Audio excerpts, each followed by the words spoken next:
but I don't get colds. I don't get sick, and I really believe it's sauna, for me.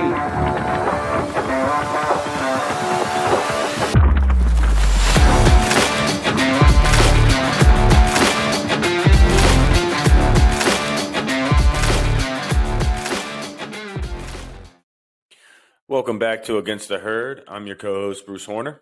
I'm your co-host, Nick Bosted, where we discuss unconventional ways that lead to unconventional success. We got a great one today. Mr. Glenn from Sauna Times is going to go through a wide variety of topics relating to sauna and how he added it as a part of his life.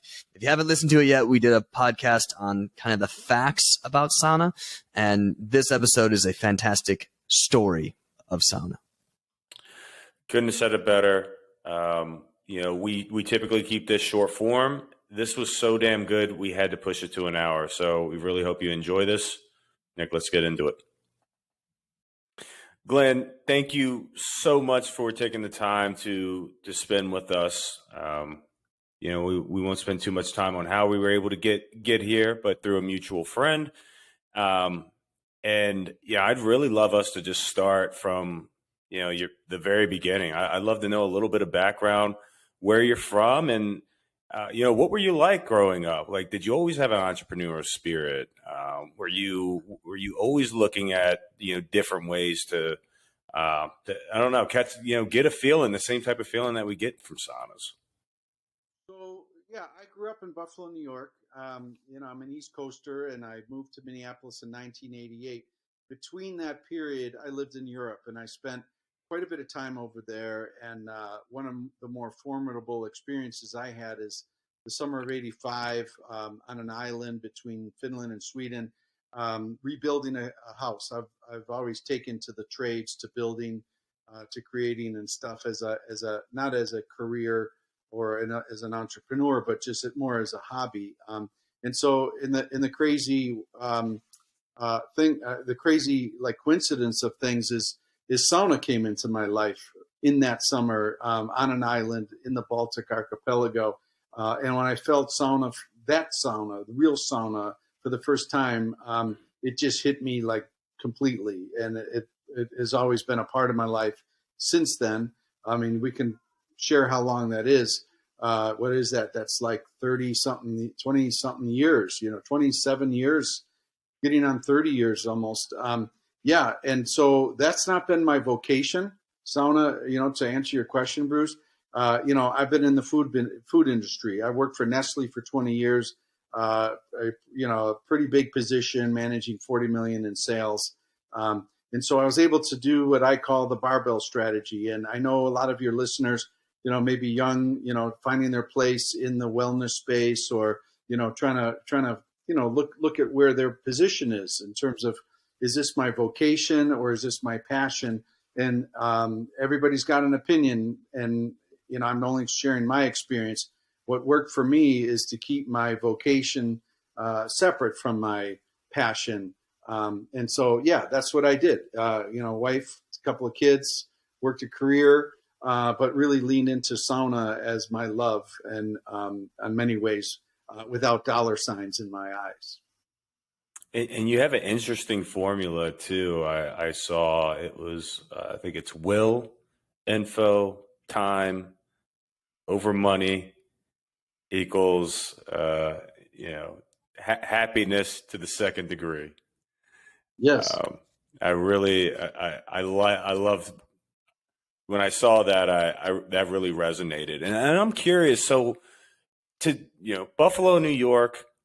I'm somebody. I grew up in West Virginia. I'm a blue collar guy. I like white collar things, is how I coined myself. And sometimes, I don't know about you, but for me, the world was only but so big in there. And so you had the passion to go to Europe. Like, what was it that hit you that was like, I'm going to Europe?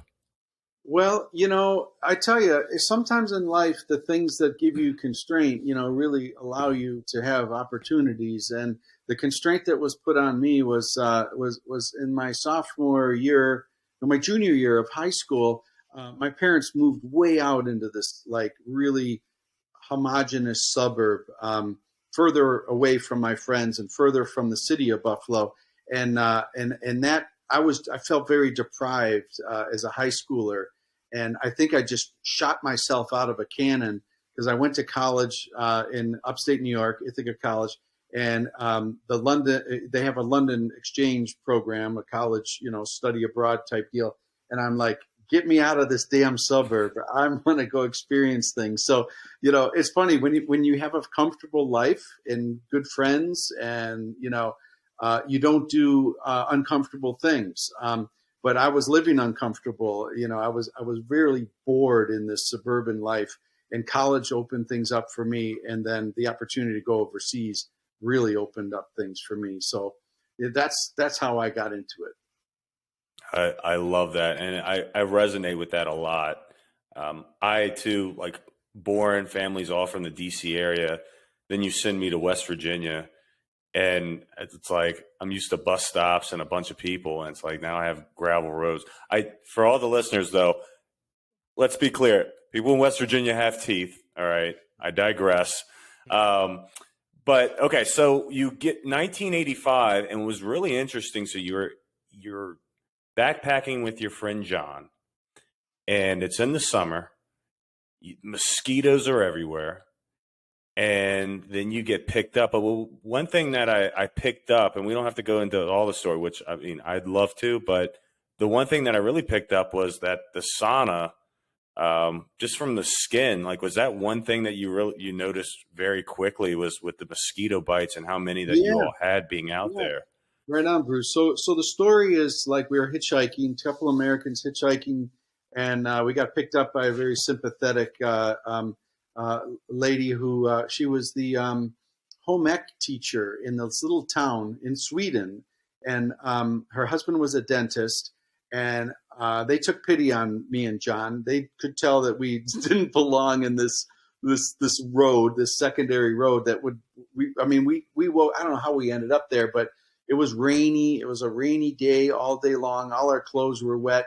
And it was like this angel from above. She pulled over in her Volvo, and we hopped in the car, and we drove the 20 miles into this little, beautiful little town. And she said, above my husband's dental studio is our apartment, extra apartment. You're welcome to stay. And it had a small sauna in it, a little 2-person electric. And she flipped the switch, and she says, here's a couple of robes and towels. I'm going to go down and make some dinner for us. It was a wonderful homemade meal from the home economics teacher. And we had an hour or two to ourselves. And the first thing I did is started unpacking my backpack and putting the wet clothes on the sauna benches. And then about 20, 30 minutes later, I just neutered up, went on the sauna bench. And I was still cold from the night before camping and the day of hitchhiking, wet and cold. And that really hit me. I was like, wow, this is great. And throwing water on the rocks, I just felt, very at home in that environment. It was so warm and welcoming and healing. It really did get rid of mosquito bites, and I felt so clean. It had been days, since we showered and stuff. So Bruce, it hit on many cylinders. Interesting. And so you're feeling it not just from the skin, but you're feeling it. And you had been in a sauna before then, but it was just something about being on the complete opposite side, right? You're stranded. You don't know what next is like. So you know what the worst of it is in the summer in the Scandinavia area. And now you're feeling this from the skin, but you're also probably feeling something just internally of the sauna working, but also the fact that, these strangers, which doesn't happen that often anymore. No one even goes to the side of the road to fix someone's tire. So probably a combination of all of that just coming together, making a fantastic event. Yeah. I climbed Maslow's hierarchy of needs pretty quickly. I'll give it to you. Nice. And I have a question, Glenn. Was it the feeling while you were in the sauna that was very striking to you, or was it how you felt after, or both? It was both, Nick. Yeah. It was just this sort of complete reset button, from hell. We went from cold, wet, mosquito-y, smelly, all that. Just clean, dry, satiated, warmed. Yeah, a complete transformation, Nick. Understood. Mm. And so walk us through what happens next. So they give you very generous, they give you a packed lunch, they send you on your way, but you're not done. You and John aren't done, right? Yeah, yeah. You guys catch a ferry. Yeah, right. Exactly. So yeah, we kept hitchhiking, found ourselves in Stockholm. I was looking at the topography, that land between, or that the Baltic Sea between Finland and Sweden is just really beautiful to look at, even on a map, because you see this archipelago, this dotting of islands on a map, and I'm like, I want to go there, and we did, and there's a public ferry system out of Stockholm that will bring you all the way down to Helsinki, and you can be on this program where you just pay, a fee, and you can get on and off the public ferries. And I'm like, this sounds cool to me. And I just grooved on that with John. And we were on one of these ferries when we met Gunnar. He had a little tool bucket, and he was going out to Tolme's uncle's island, to do work. And he heard us speaking English. And Gunnar took some pity on us because he had been in New York City working construction himself. And yeah, and so that was the deal, and so we did that.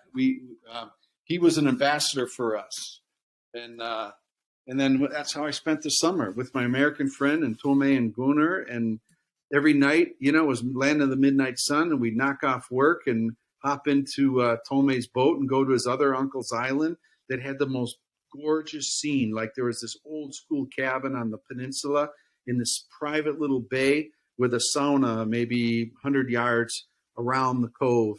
And we would pull up perch and flounder, peel and boil potatoes, and we would sauna into two. And then they loved the vodka, and we'd have beer. And 2, 3 in the morning, we'd hop in the boat after this like long, relaxing evening, and we'd go back to the other island and crash. Well, it's probably a good thing there weren't a ton of women out there. I mean, you might not have ever came back to the States. Amen. Yeah, there were those. They were there, that's for sure. But hey, look, if you could have an experience like that, or be with a pretty girl, I mean, choose your weapon. But that was a really awesome time to just work and then relax and sauna and jump in the Baltic.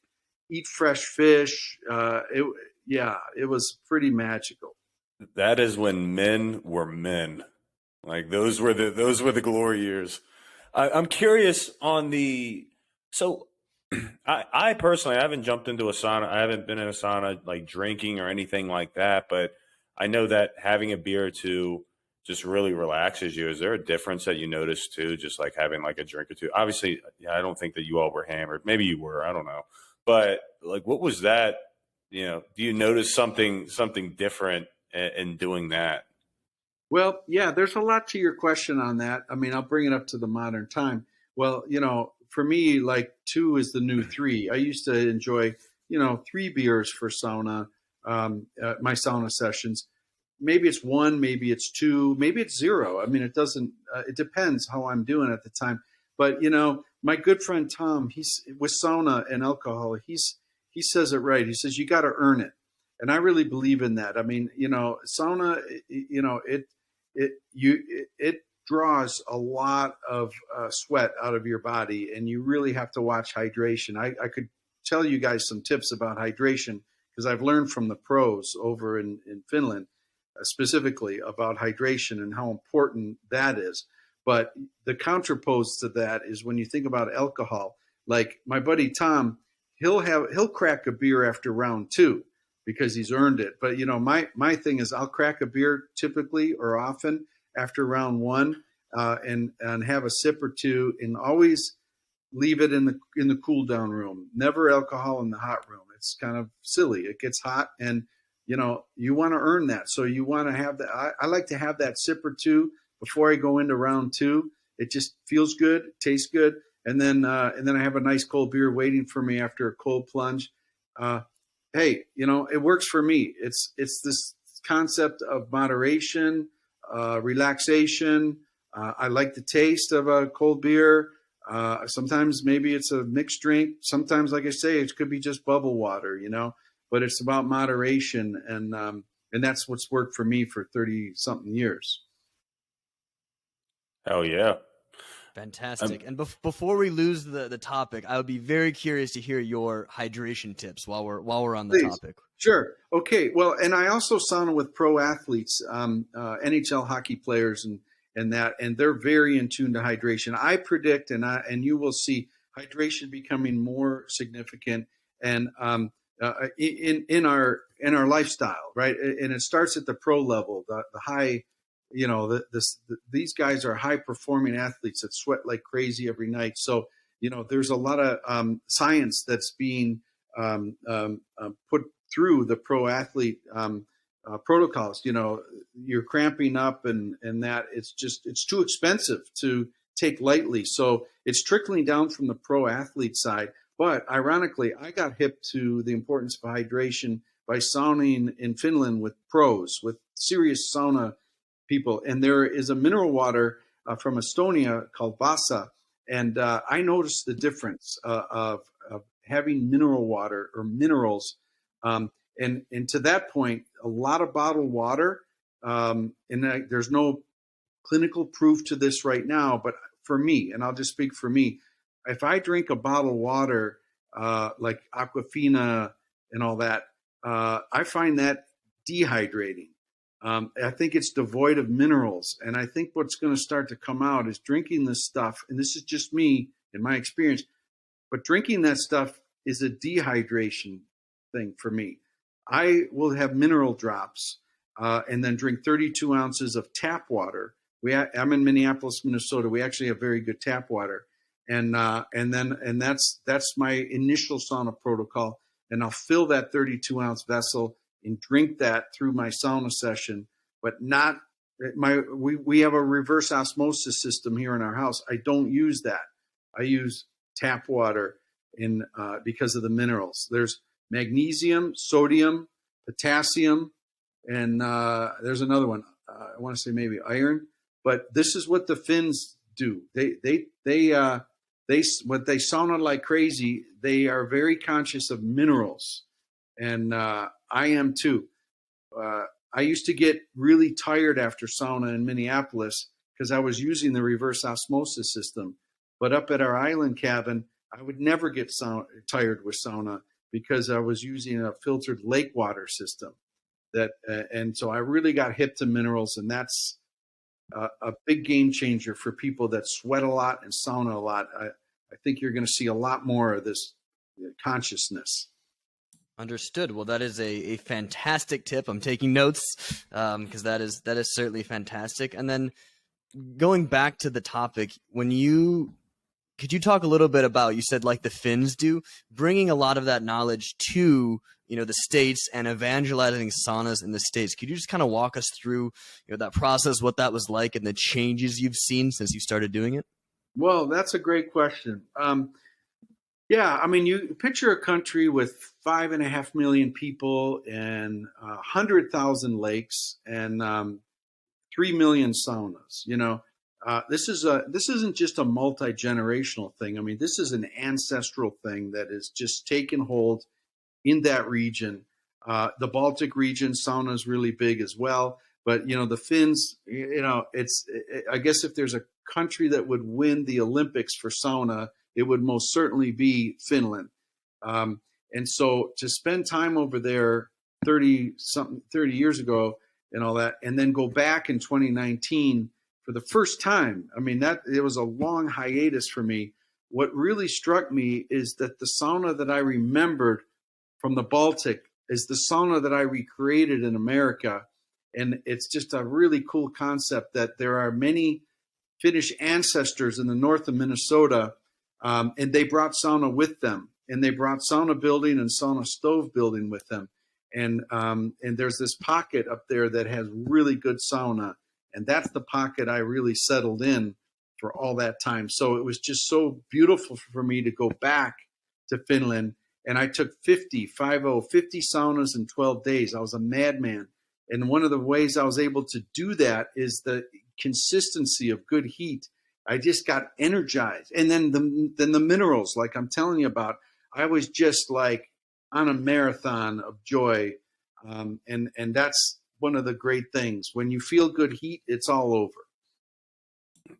And so I have a question because you've brought up, you even said good heat, even when we were emailing back and forth. And so the question that I have is it more about the temperature? Like when you're talking about good heat, or does it matter? Can you get higher temperature because it's good heat versus if you have bad heat, and even if it's a little bit lower, it's just not feeling, it feels even hotter than what it actually is. And it's just your body, it doesn't feel natural.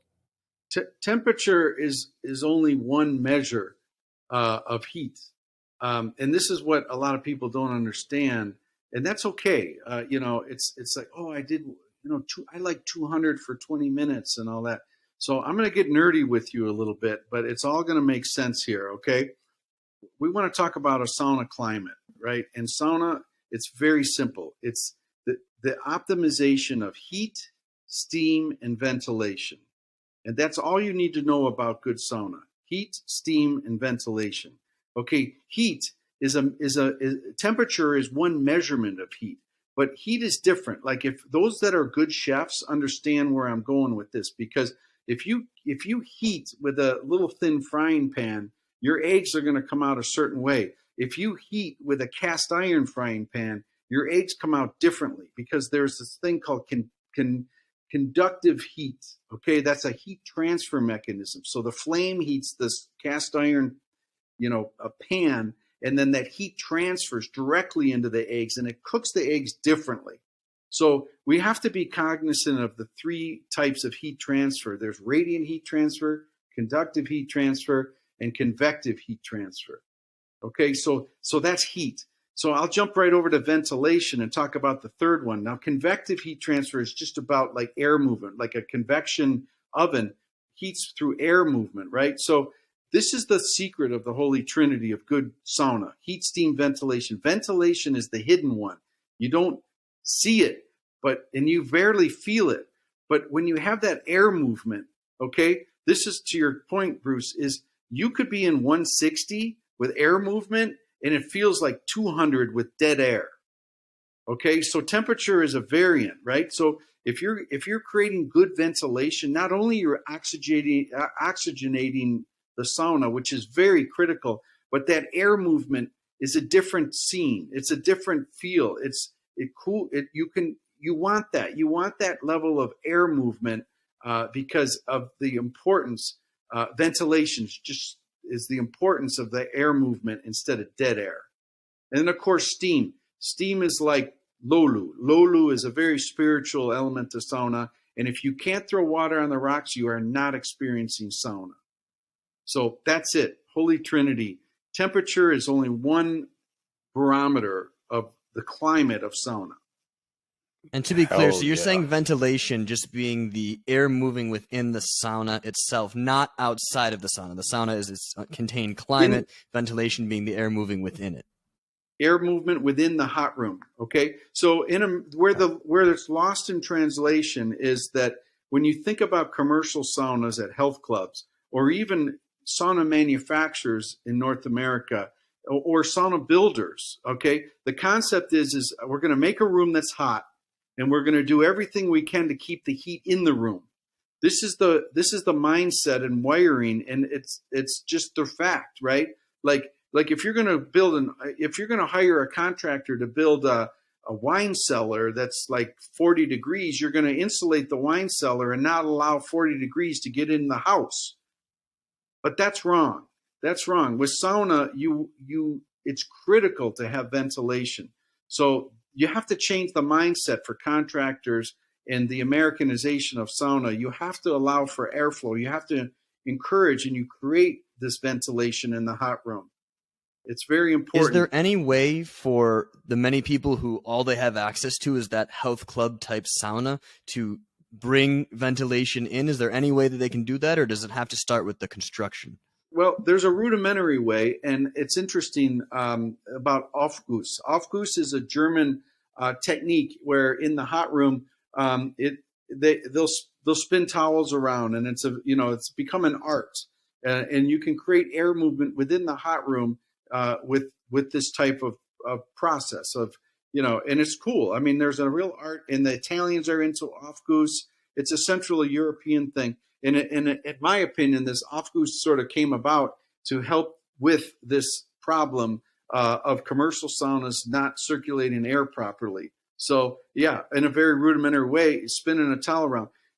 That's going to create air movement within the hot room because what you have is the stratification thing where it could be 180 on the top of the bench and 100 at the bottom of the bench. So, yeah, and Nick, that's the rudimentary way. But, there is for electric, 99.9% of health clubs and, workout centers and stuff that have sauna have electric sauna. And the problem with electric sauna versus wood-fired sauna is the electric sauna is just heating, within the room. So it does not, so if you have it's called gravity ventilation, it's just relying on the principle of heat rising to create what's called a convective loop, so you can get airflow, but it needs a little oomph. So in electric sauna, in the best electric heated sauna, commercial saunas, they will introduce mechanical ventilation. But I would have to say 90 to 95% of health clubs in North America have none of that. Again, back to the reasoning is because the mindset is we need to keep this air in the room. Right, and not there. Got it. And then to go back to the prior point of the Holy Trinity, steam, you mentioned before about not measuring things super precisely, and I want to certainly get into that. But steam, is there, how much are we talking? Is it, constantly? Is it at certain points of sauna? Are there different oils that you find useful? Talk to us about that. Sure. So I mentioned Aufguss, and there's really two schools of thought here, or two approaches. This free flow deal and then this prescribed deal, right? So the fins are free flow, right? Like in a public sauna, generally what you would have happen is someone comes into the hot room, and usually the kiwas or the sauna stove is very close to the door. And then it's polite to ask, do you guys want water on the rocks? And then, yeah, we'll take water. And then the person entering the sauna will dip, into the water bucket, with the spoon, and throw probably, I'm just going to say 12 to 20 ounces of water and sprinkle it around the rocks. And then usually hear a kitos, thank you. And then that person finds themselves on the sauna bench. It's a very practical way so that those already sitting up above the rocks don't have to get up and go down and throw water, to make steam. So that's the Finnish style. It's like, but in a private sauna, it's like eye roll. I mean, over there, it's like when you want steam, you throw steam. It's just free flow, free form, and all that. But I talked to you about, like, in the German style, there are these like everybody goes in the hot room. Picture a big, like in America, where you have a water park. There are those type of facilities in Germany specifically, in Austria, and Slovakia's got these, Poland, even up into the Scandinavian countries. But we're talking about a big facility that can handle like 20, 30 wristbands people at a time. And there's multiple saunas, and it's on the board that says, okay, at 8:30 p.m. you're going to meet, Hector, and Hector is going to do an Aufguss session. So everybody stands outside the sauna, and at 8:30 everybody walks in, the door closes, and Hector does his magic. He's got water, he's got essences in the water, and he's got towel, and he does his theater. And that's that. I'm giving a very broad stroke of an Aufguss session, but everybody enters together, everybody leaves together, and there's a prescribed amount of water on the rocks and a sequence to it, as well as a different a batch of essences. And one more on that, the Finns. One thing I really like is this tea bag of dried birch leaves, and you add that to the Lolu water, and I happen to like that. I'm not into essential oils per se, but I like this tea thing, and I've always done tea up north. I'll put some birch in water. I find that to be pleasant. Good, Nick, you like that? Yes, that Well, works. yeah, well Thank done, you. well said, and I'm curious because obviously Finland had a huge impact on your life, but all great things must come to an end. So then you have to go back to the States. I mean, I'm just curious after having the type of experience that you had there, life changing clearly. I mean, what was that like coming back home?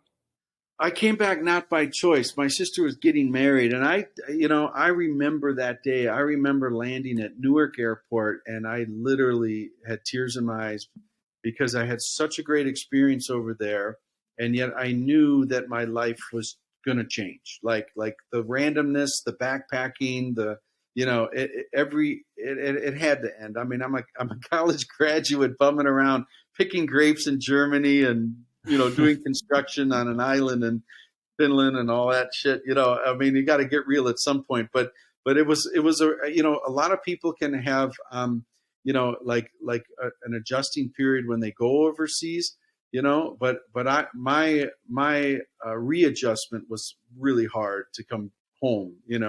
It's kind of odd, but what I did is I really leaned into my love of nature and lakes and islands and sauna, and I moved to Minnesota, the land of 10,000 lakes, and recreated that love here in our country, and so I'm grateful for that. I met my wife, beautiful wife. We have two kids, and I live my life here as an American, but I do love it over there. It seems like it, and you did something that most people don't, right? They get that. I mean, I came back. I did Europe for 3 weeks this past summer, and I was pretty convinced I was going to make a cafe. I was I was gonna name it Masibuco.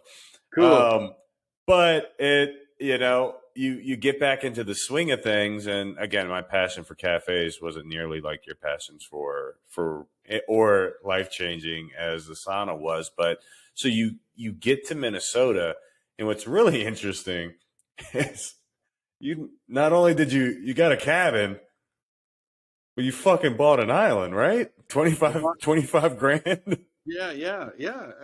I mean, this was 1989. Things were much cheaper back then, but this was the frontier. This lake is 3.5 hours north and a little east, 3.5 hours north of Minneapolis, and there were enough lakes for people to settle. So this was not expensive to be there because there's so much lakeshore, and not many people going up there. Toward Ely, Minnesota. This lake has 365 islands, and it's 26 miles east to west, Lake Vermilion. It's becoming kind of bougie and stuff now, and it kind of sucks, but that's life. I was very fortunate, and I made the leap to go that far because nature meant that much to my girlfriend at the time, was then become my wife. We both loved that whole vibe. And that's what we did. So it was inexpensive. That island today would maybe be, I don't know, maybe 175 grand, something like that. And that's what happens. A lot of people can put money into different things. I didn't live extravagantly. I drove an old 81 Honda Civic, little shitbag car, and I put my money into nature and into an island. Heck yeah. Uh, do we? Is it California that's coming in? Because they're sure as hell coming into Austin. Yeah, I've heard. I know a lot of traffic in your town. Well, I can only say but so much because it's like I'm a transplant too. But I went about it the right way, which is actually really a good segue because you also mentioned that you know people in the Midwest I think there's somebody specifically, Mr. Daryl Lampa, was not a tough cookie, and they were not really too kind to the East Coasters, I imagine. Well, this is a small parochial town, and you double dose it with being Finnish, right? Finns are, the way to tell an outgoing Finn from a shy Finn is an outgoing Finn will look at your shoes while he's speaking with you. Is the joke? They're very shy people by culture and stuff.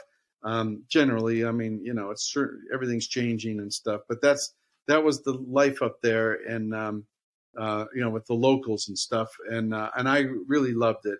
There's an ethos up in northern Minnesota that really is dear to my heart, and it's this DIY ethos. And Bruce, you alluded to this formula, and it's a great time to revisit the formula. But Daryl Lampa, the creator of the Kuma stove, it's all about like will, information, and time. Like he spent time, he spent like with his father like 30 years understanding how wood burns and creating a gasification system and tinkering with the baffles of the different weight of the baffle, angle of the baffle, direction of the baffle. And you just can't whip up a sauna stove and expect it to work. I mean, time, they spend so much of that. And the will, the will to do that, I mean, it comes from somewhere. And I think that to speak for Daryl and his father Herbert, to develop such a beautiful product, I mean, the probably the journey and the discovery and the tinkering was its own reward for these guys. That's the only thing I could think of. Something must have driven them to devote so much of that energy to that, for that will, and that's its own reward. And the other letter there is information, right? Like, and that's that's the ability to research about in Daryl's case. I mean, he knows all the different species and what percent moisture content is optimal and all that. So yeah, I mean, I have great affinity for the DIY ethos and the tinkering and the WIT, will, information, time. And when you apply all that stuff, like you can't buy that. That's the denominator is M, money, right? And so I relate this formula for sauna building. I wrote a book on how to build a sauna, and the more you apply in the numerator, your own will to, in seeking information, like reading my book, using the search bar on Sauna Times, and it takes time, but when you do that, when you apply those, you can build a sauna at a quite reasonable price. Like your money is not that great. And when you think about that formula the other way around, there's so many people that just want to write a check today, and because they don't have the will, they're not willing to put in, the time, and that information, quote, is the mountain's too high. So yeah, I think that metaphor can apply to whatever, you're thinking about.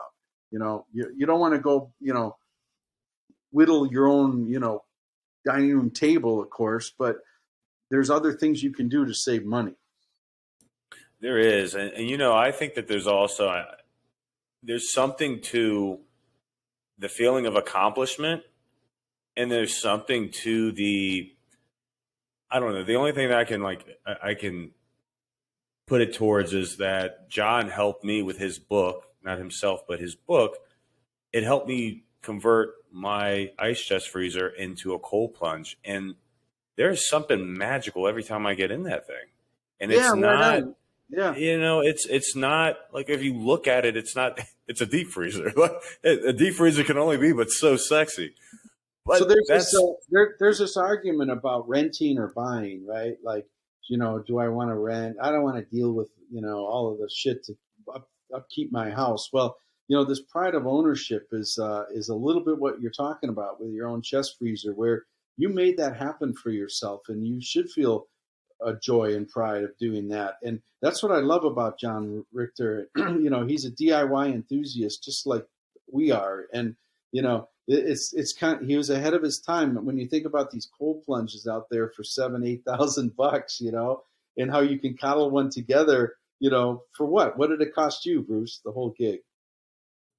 I think all right, so I'll tell you what it costs, but I think what I could have done, it cost me right about $1,100, and I think I probably could have been able to do it for like 600 to 700 bucks. But I didn't want to. I was scared to.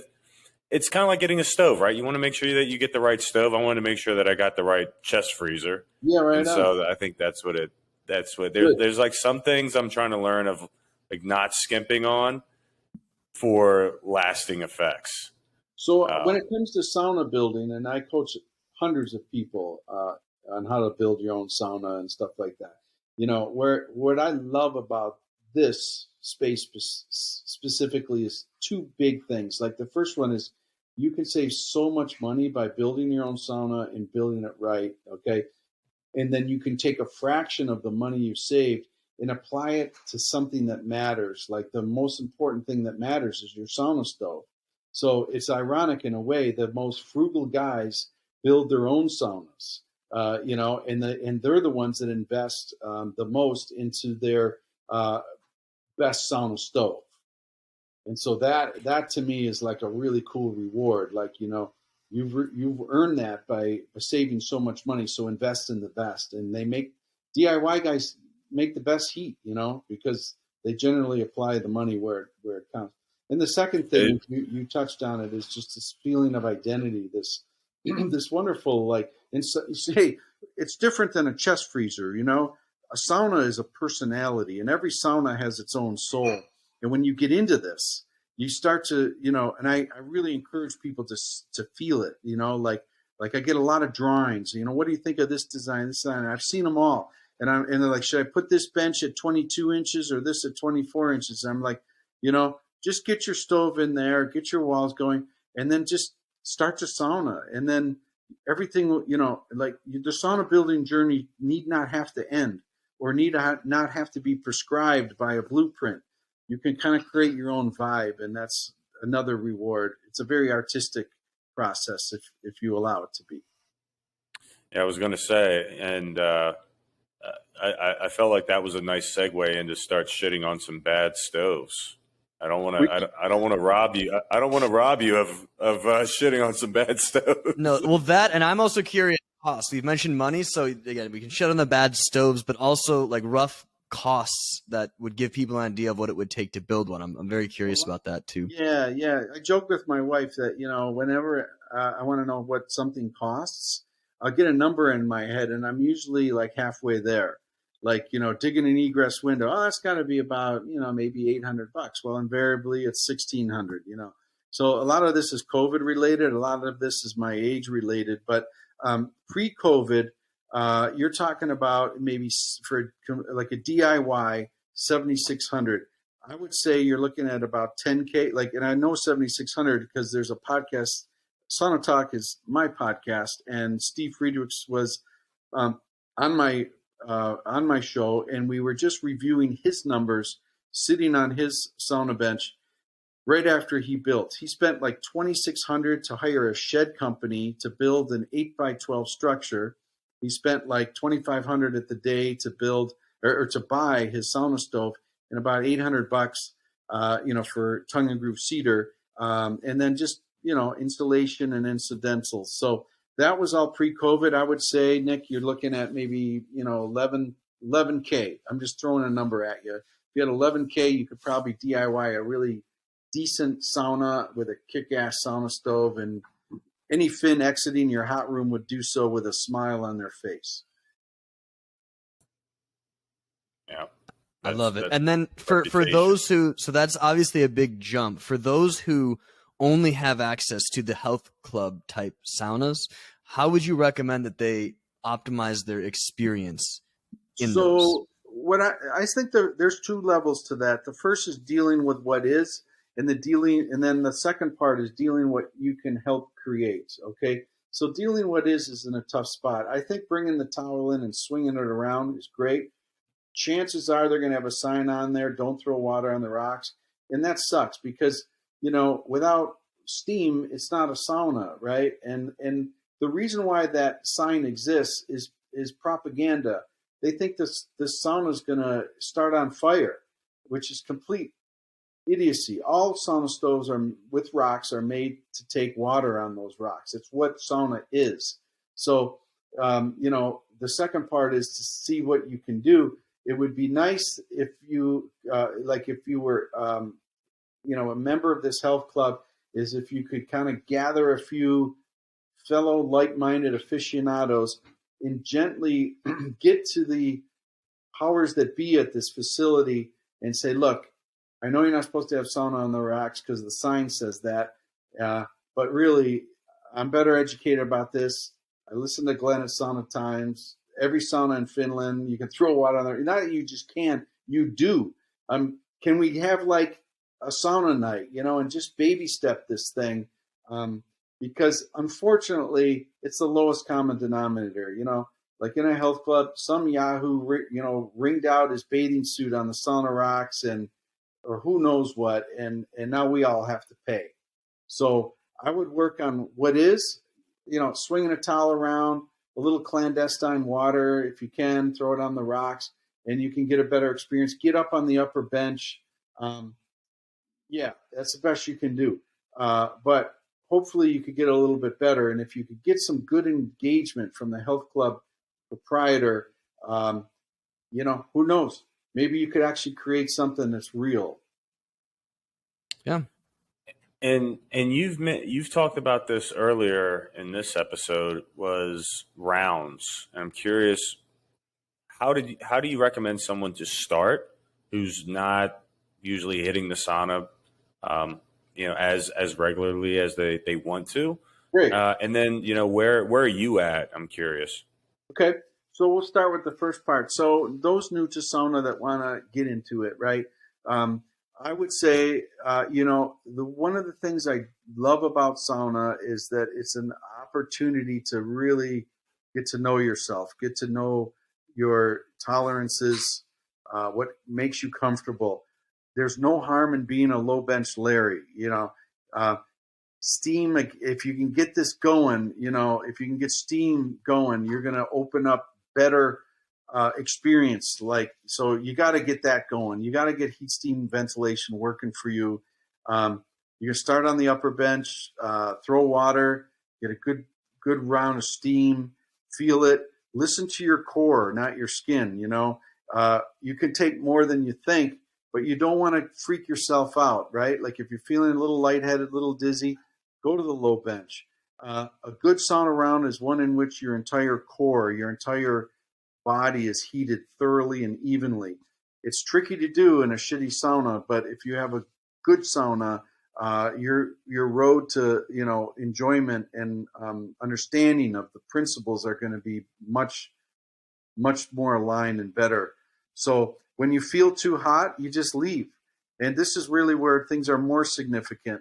Is the cool down is as important as the heat up. You want to get your entire body cool before you go back in the hot room. And one of the ways we do that is certainly the cold plunge, right? So the holy trinity of a good cool down is cold water, nature, and time. Nature is hard to achieve in a health club, but usually if there's a pool and stuff, there's a door that, emergency door, and it'll get you outside.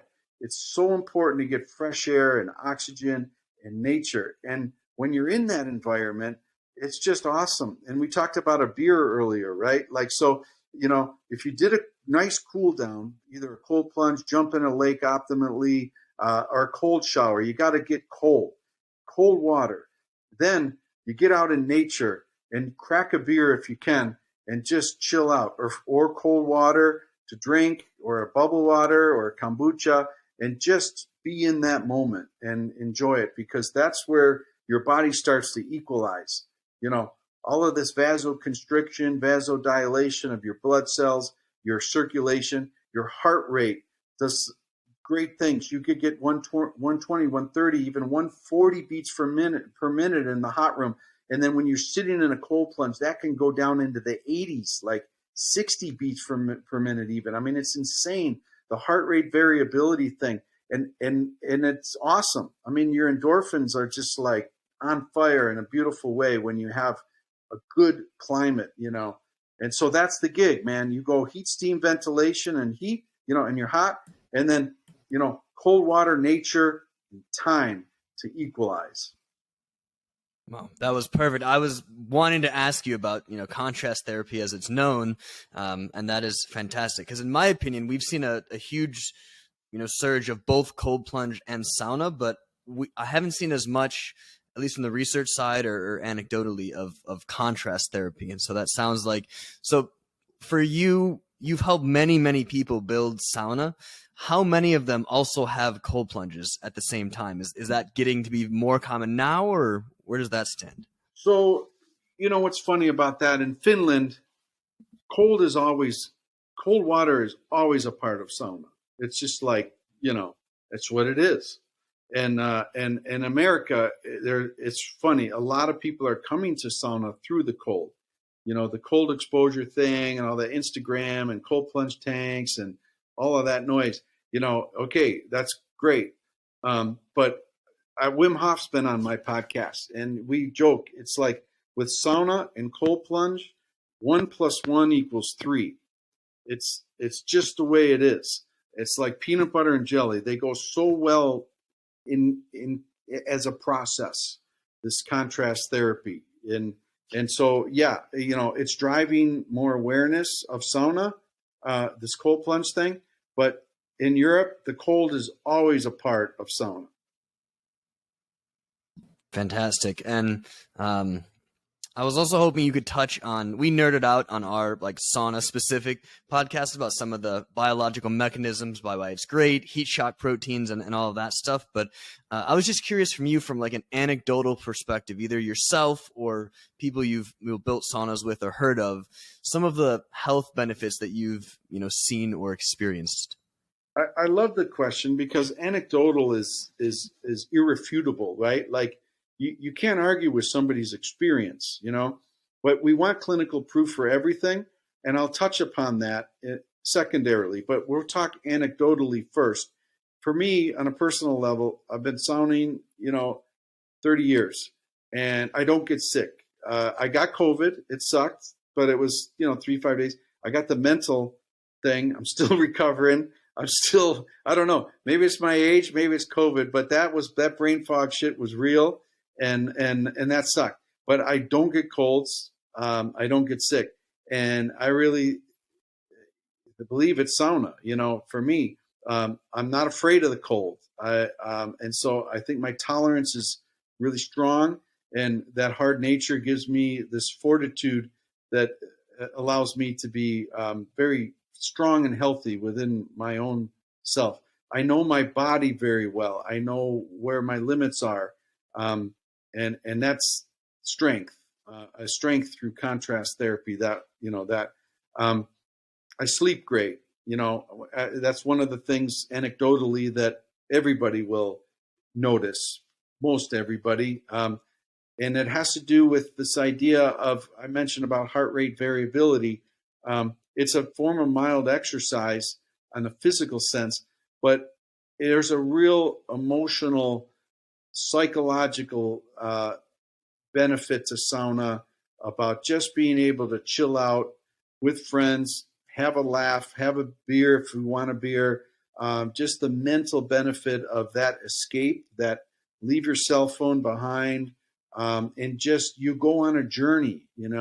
It's a little ayahuasca style, you're going somewhere else within your own mind, through the process, and you lose sense of time. My sauna sessions are 2 hours at least, and multiple rounds, and that's the vibe. That's what sauna has done for me anecdotally, and countless of my friends. It's a candle that lights another candle, and when you feel good heat, it's all over. If you're dealing with shitty heat and all that, you may not get it. Or it may be a little gateway drug for you to seek the better. But when you get it, man, you don't lose it. And it becomes quite contagious and wonderful. I absolutely love it. That is fantastic explanation. Last practical question. I think we've asked every possible question about the technicalities of how you sauna. Time of day. Morning. Yeah, You mentioned evening when you were in Finland. Where are you at time of day? I have That's two best to sauna. windows. The optimal window for me is around 4 o'clock, 4 or 5 o'clock. Um, it fits. It's like exercise. Like I love exercise and then sauna. And you talk about health benefits. That's the other thing. It's like I love exercise and sauna. I exercise more because I sauna. It just fits. When the season's there, a bike ride or a hike on the island as the sauna heats up the temperature, and then I like to hit it before dinner. I'd like to, if I can get in earlier, especially at the cabin. I mean, if I can string out 2-3 hours of that window before dinner time, that's a sweet spot. A little less frequently, but I like to sauna. When I was younger, when our kids were really young, 8 o'clock at night was a magical time. I mean, you imagine a winter's night in Minnesota. It gets dark at 4:30, and other buddies that have other dads with kids at home and stuff. You get your kids settled in, kiss your wife goodbye, grab a couple of beers, big thing of water, head over to my backyard sauna around 8, and I pull the cars out. My backyard wood burning sauna I built as part of our garage. And in the early days, in my younger days, when the kids were really young, we'd take the cars out of the garage, and I'd set up the ping pong table, and I'd have 6-8 buddies coming over, just free flow sauna, 8 p.m. Wednesday. Whoever shows, and we would have a great sauna party, towel wrapped around you, game of ping pong as you cool down. The garage is perfect temperature, maybe 45 degrees, no wind, of course, Other guys outside on the sauna deck having a beer, doing snow angels. I mean, that's living, man. And, I remember going to bed at midnight, like crawling up into bed at midnight after this, like, euphoria in our own backyard when it's like sub-freezing outside, the whole thermal awesomeness. That's memories. That is, I feel that. Right on, I bro. feel that what you're saying. Right on. Good. So one more thing. What you want to ask me anything else, or you want to keep going, or what do you think? No, I think we're coming up right about that time. So I want you to the floor is yours. I want you to talk about. I know that you started Sauna Times in '08, Sauna Talk 2016. Tell us about your business. Tell the world about your business, and tell us everything it is that we haven't gotten to. Sure. Well, Sauna Times, again, it's my passion, not my vocation. Um, it's about the love of good sauna and sharing that with others and helping others find it for themselves. That's what fuels me, and it's really rewarding. It's like a candle that lights another candle. Good sauna is like a candle that lights another candle, and when you feel good heat, it's all over. And in America, there's this bastardization of anything and everything. Yoga's a good one. Like there's power yoga and core yoga and drive-through yoga, and it's just like, give me a break. And sauna's following the same trajectory. There's shitty sauna, there's infrared that is not sauna, that's called sauna, and you can detox and you can lose your this and all that. It's just a bummer, and it fuels me even more to talk with guys like you that really have a thirst for the real authentic. And I'm telling you, it's a game changer. When you feel good heat, it's all over, and that's what's exciting to me. These are stepping stones to good sauna, and the more shitty sauna that's out there, the more opportunity there is for good sauna, because when you take like a crowbar and you take apart your shitty ass sauna and you get a real sauna and you experience a real sauna, you're going to be so happy, because it's just like a game changer, right? It's just so obvious. It's just so obvious that when you create good heat, it's a game changer. So I'm all in on that deal, man. That's my gig. There's so many sauna businesses popping up. It's the craft brewing revolution, right?